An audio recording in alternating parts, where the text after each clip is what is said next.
Euh, Moussa Dienkala, vous êtes cinéaste. Vous avez tourné il n'y a pas si longtemps un film dont le titre est Dieu a-t-il quitté l'Afrique? Dites-nous pourquoi et comment le choix de ce titre. Ben, merci Monsieur Diouf, merci à toi et à toute l'équipe du Montréal africain, du journal Montréal africain. Et merci pour cet intérêt aussi. Euh, donc pour être bref, le titre de ce film est né, surtout c'est d'une réponse à une provocation d'un film qui s'appelle Les larmes du soleil. C'est un film dans lequel Bruce Willis, bon, que les gens doivent connaître, il a joué en tout cas plusieurs films, notamment Armageddon, le sauveur du monde, moi je l'appelle. Alors, a dit à un de ses coéquipiers, donc, parce qu'ils devaient aller en Afrique pour une mission, aller sauver ou aller cueillir, comme les Américains le font toujours, une chirurgienne donc, qui était au Nigeria. Alors, il y a eu une guerre civile et en sauvant cette femme, donc tous les villages voulaient quand même être sauvés et fuir un peu les répressions donc, des rebelles. Alors quand son ami lui dit on va laisser ces gens-là avec Dieu, lui répond Dieu a déjà quitté l'Afrique. Pour moi, c'est quand même un film comme ça, c'est une insulte. J'ai pris ça comme une insulte, une provocation. Essayer de dire une telle chose sur les Juifs ou essayer de dire ça sur les organisations qui sont quand même respectées, bon, il y aurait forcément des gens qui réagissent.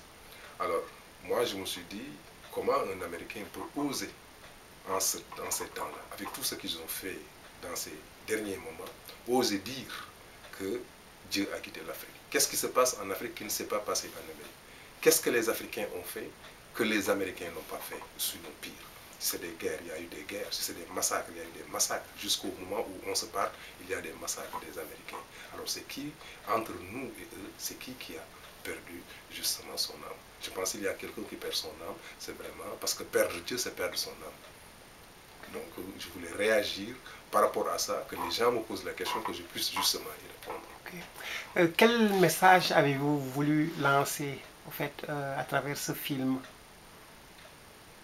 Bon, comment dire personnellement, je pense que je n'étais pas préoccupé a priori à donner un message, mais plutôt que les gens comprennent une situation, qu'ils comprennent un problème, un phénomène qui est en train de détruire l'Afrique.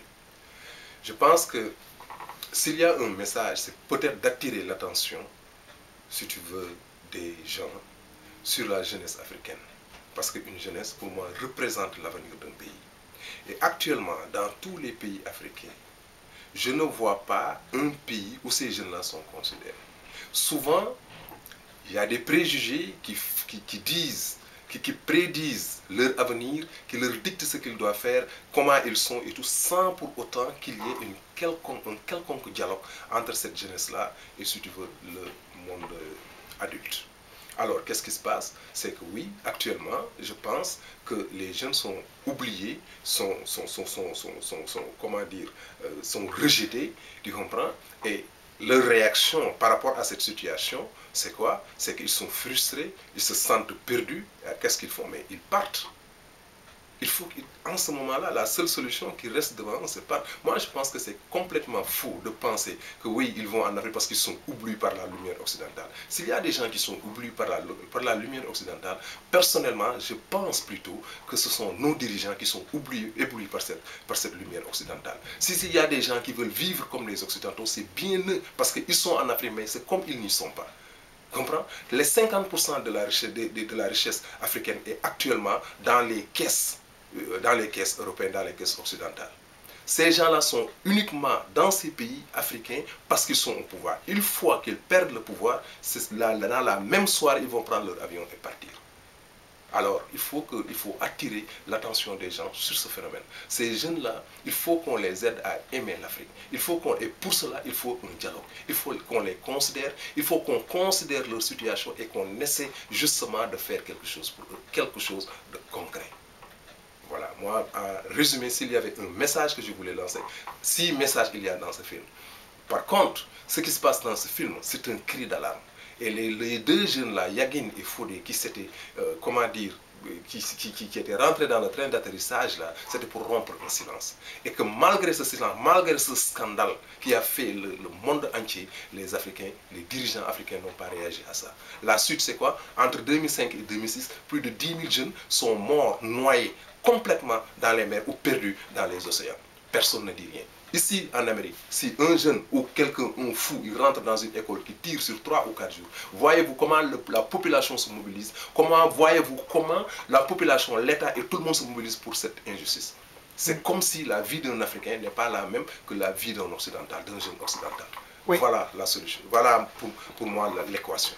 Justement, Moussa, selon vous, qu'est-ce qui ne marche pas? Qu'est-ce que nous devons faire, tous Africains, mis à part les dirigeants? Par exemple, nous autres, les Africains, est-ce que nous avons une responsabilité par rapport à ça? Qu'est-ce qu'il faut? Qu'est-ce qui ne marche pas? Mais nous avons une responsabilité.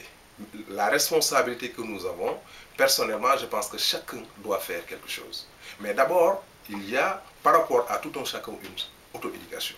Une auto-éducation qui permet à l'individu de comprendre qu'il fait partie d'un patrimoine et que ce patrimoine-là, il doit à tous les coups le sauvegarder. Ça, c'est un.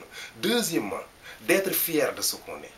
Tu comprends? Ce n'est pas parce que nous sommes dans un pays qui n'est pas développé que nous devons perdre notre confiance, que nous devons perdre notre fierté.